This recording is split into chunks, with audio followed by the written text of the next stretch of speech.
ibang listahan from the NBI, okay lang sa amin yun. Yes, sir. Diba? Senator Raffy, parang ibig pong sabihin, sa Amerika po, di ba, kasi may homeland. Di ba, yung homeland, nasa ilalim niya yung FBI, nasa ilalim niya yung police, parang, meron po bang ganun sa Pilipinas?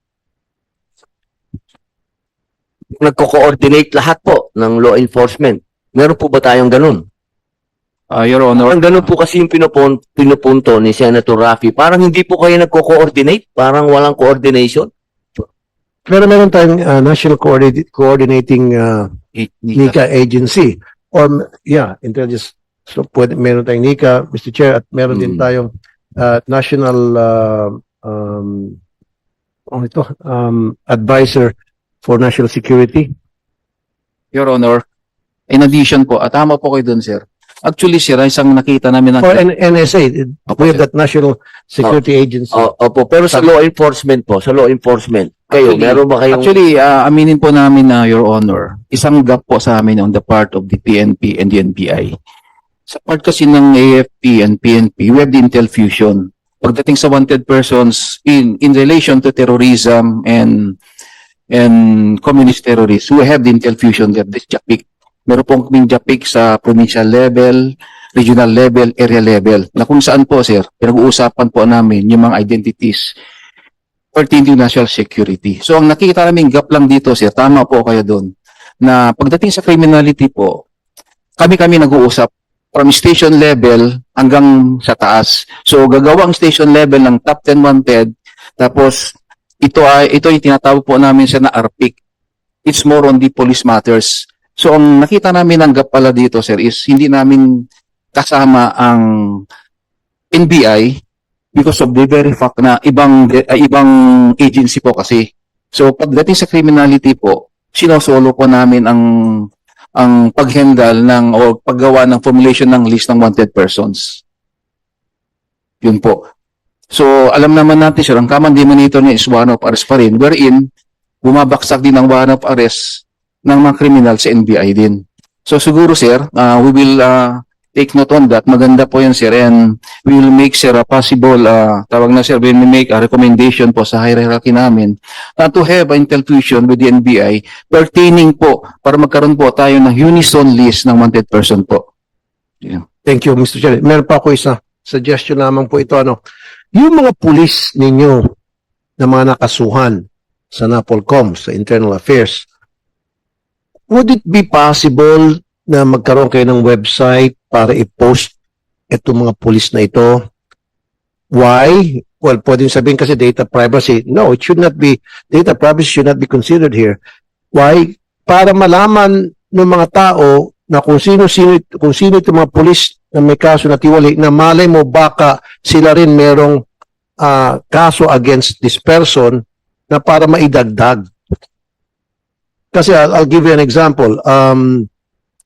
A month or so ago, there was this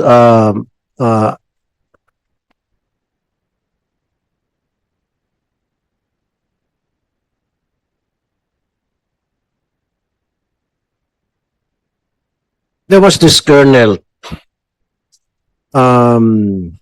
I think name is Sapla. Ginagawa niya, naghahanap siya ng mga babae na may asawa.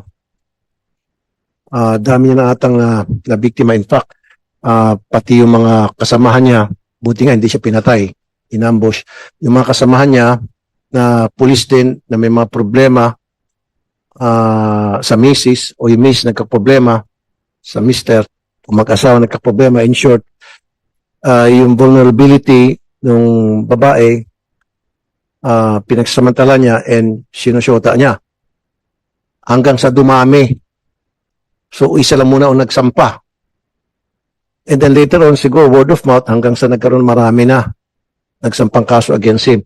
So, ang point ko dito ngayon, kung meron sana tayong database na para yung mga pulis na sinasampa ng reklamo, na may reklamo against them, i-post nyo sa website nyo. Merong isang parte ng website ninyo na nandoon yung mga pulis na kinakasuhan na legit yung kaso, hindi yung gawa-gawang kaso. Siyempre, ayaw ko naman yung gawa-gawa, masisira naman yung police. Nasa tingin ninyo, legit itong kaso after investigating, nakita nyo, medyo legit itong reklamo with all the pieces of evidence presented to the PNP. then i-post ninyo para malaman ng mga ibang tao na, uy, tama, hindi lang siya ang niloko niyan o ginawa ng kawalanghyan. Pati ako, ginawa ng kawalanghyan. Tapos sabihin, sa ibang probinsya, may mga police mga scammer, hindi naman lahat. Alam mo, nang scam sa Tondo, yung pala, later on, pag pinost yan, sabihin ng mga taga Pasig, o sabihin ng mga taga Caloocan, o taga Davao, taga Cebu, uy, pati ako na-scam niya. So, sama-sama sila lahat, pupunta sa Kamkrame para magsampa din ng kaso. Yun yung pinupointed ko dito. Ang sister kasi, Mr. Chair, ang pinakamasakit sa lahat ng pinakamasakit, wala nang sasakit pa. And I have experience pertaining to these cases na yung mga pulis na sampahan sa Napolcom, medyo grave yung mga kaso na sinampa sa kanila. Habang pending yung kaso sa Napolcom, napopromote pa yung loko. Diba? Amin nyo, totoo yun. May kaso ka na, mabigat yung kaso mo, napopromote pa. Nabibigyan pa ng medalya. Diba? So anyway, wala na sa freedom of information yung nakakasuhan na program. But anyway, kasama pa rin yan. So, can you do that? Is that possible? Na yung mga police ninyo, yung mga tiwali na nasampahan ng kaso, and then after having verified that the case being filed against them are legit, cases filed against them are legit, then posted sa website ninyo para malaman ng taong bayan kung sino-sino yung mga dapat iwasan o baka mamaya may kaso din sila against these people at they can come forward and file cases against them as well. Your Honor, Mr. Chair, actually, sir, strongly agree po kami sa panukalan niyo po.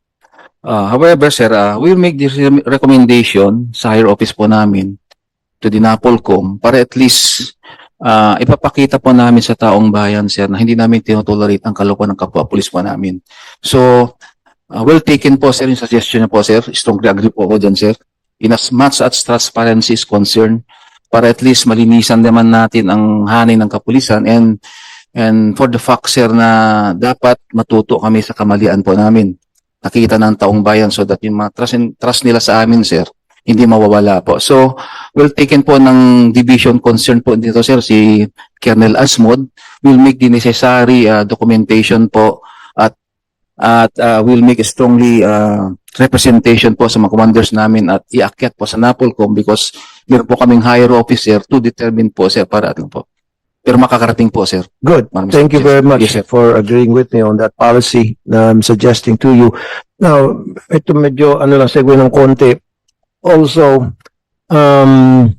pag-usapan niyo sa PNP kasama sa Napolcom na yung mga nakasuhan at yung kaso hindi naman basta-basta mabibigat, huwag naman i-promote. Insult yun adding insult to injury na para bang sinugatan mo isang victim tapos nilagyan mo ng asin. Meron kasi ako mga kaso na inireklamo, pumunta sa akin and then pinoward ko sa Napolcom, so may kaso, pending yung kaso against that person being complained, and then malaman-laman after a year or so ng victim, the victim comes back to me and tells me na, sir, yung kinasuhan natin, na-promote pa po, sir. Dati po siya, captain, ngayon po, major na. Pangisingisi pa, Sabihin pa nung major, walang nagawa si Tulpo, na-promote pa ako. Sarap batukan Di ba, sir? We will check on that po, sir. And as far as Kirel Supply is concerned po, sir, actually, Hindi, seryoso ako muna. Dagdag ko, seryoso ako. Think of it. Sana, kung siya ay may kaso, pending ang case niya sa Napolcom o sa korte for that matter, huwag i-promote. I-pending yung kanyang promotion. Kasi insulto yun not only to the victim and the victim's family, but that's an insult also to the Filipino people. Lokohan. Gumawa ka ng kalokohan, nireklamo ka, bastos ka, nireklamo ka, tapos ngayon na-promote ka pa. Anong gagawin nung gumawa ng kalokohan? Pangisingisi. Dahil naisa niyang taong bayan. Do you follow me? Do you see the logic that I'm trying to point out here, sir? General? Think about it. actually, sir, we have the policy 2 years, sir, within the time prescription po sina 2 years na pending ang case na wala pong nangyayari, pwede siyang ma-promote. However, sir, kung meron pang maghahabol, pwedeng kakasuhan ulit. Well, bakit Pwedeng ano po, sir. pinending? Nandito ba yung Napolcom? Yes, sir. May policy kasi kami. Where's the ma'am sir, within Napolcom? 2 years Mr. po, Chair, sir. nandito? If this is service related po, sir. No, sometimes it's not service related eh. Simple complaint as alam mo ng rape. O, Ay, tulad wala na po yun, sir. Hindi namin talaga po-promote po yun, sir. Because when you file the promotion po, sir, nandun mga specific, sir, na requirements for promotion to higher No, post. meron. Rape. Sir, Meron. we will check that, sir. Kung Meron. pangalan, sir. We will check, sir. Many years ago. Meron pa yung nabaril niya. Yung isang victim. We will get the name, sir, after this sa inyo po, sir. Tapos We will sinabi check ng it, sir. police, self-defense. Eh, pero maliwanag naman, hindi self-defense siya. Nag-discharge siya ng bala. Wala sa lugar, hindi sa tama. And yet, na-promote siya. Now, yeah, I see what you're saying. I can follow you na after 2 years, pag wala nangyari sa kaso, eh, pwede siya ma-promote. Then may problema ang Napolcom. Dapat, bago mag 2 years na yan, eh, huwag siyang masusolve na. Or, alisin mo na yung 2 years para ganahan yung Napolcom kasi pwede naman bayaran ng Napolcom eh. Eh kung halimbawa, mapera yung pulis kasi loko-loko nga, eh, sangkot sa sindikato. Ibabayaran ng Napolcom, sir, ipending nyo yan. Sabi ng mga taga-Napolcom, hindi naman lahat. Sige, pending namin sa halagang magkano. O bigyan kita ng 1 milyon, sir, ipending yan for 2 years, 3 years para ako'y ma-promote kasi due for promotion ako. Do you see what I'm saying? So that's something that you guys with the Napolcom should be discussing. It is a matter of importance really. Also national security na rin eh. Paano kung balasubas yung inireklamo at yung pala eh kakampi ng mga terorista. Di, na-promote pa siya. Di, magkakaroon pa siya ng high level of clearance.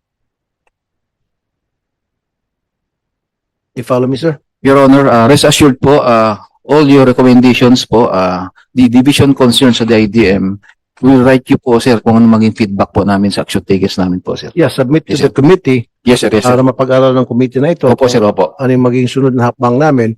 Opo, sir. Opo. Pero isa na lang, sir. Mr. Chair, andito ba yung DNR?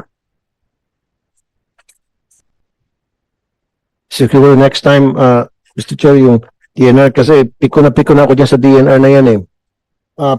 Meron tayong tinatawag na ARTA na within a certain period of time, dapat, I think, 15 days? 15 days? Sa DNR, inaabot ng taon. Meron pa 3 years na, 4 years na, hindi binibigyan DNR. At sinasabi ng DNR, hindi na pwede kasi hindi exempted yan sa FOI, Executive Order, data privacy raw.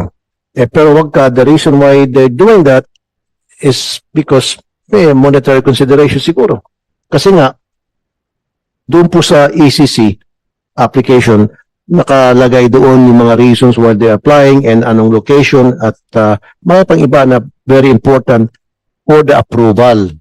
So, masisilip mo doon kung alam ba NGO o mga isang grupo na nag-request dahil ayaw yung pwesto ng isang mining company doon. So doon sa ECC, may kita yon. Oh, ba't may naprubahan? Eh, hindi pasado to sa ganito, hindi pasado sa ganon. Kaya iniipit ng DNR. So gumawa ng polisiya ang DNR sarili para ma-circumvent yung pag-release ng information sa mga ECC applicants. Alam ba, sa mga reclamation point. O kung titignan mo yung mga ECC ng reclamation points dito, maraming violations yan. At hindi dapat nabigyan ng permit yan. Kung titignan mo yung ECC, kaso yung ECC permit nila, hindi ni-release ng DNR. Napakarami mga reclamation, napakarami mga dredging, napakarami pa mga environmental activities na nabigyan ng ECC ng DNR at kapag sinili po yung ECC, dapat hindi. Unfortunately, sinasabi ng DNR, hindi namin ibibigay yung information sa ECC, private yan, data privacy, para makaiwas sila sa accountability. Thank you, Mr. Chair. Maraming salamat po, Senator Tulfo. Sir, meron lang po tayong follow-up sa PNP.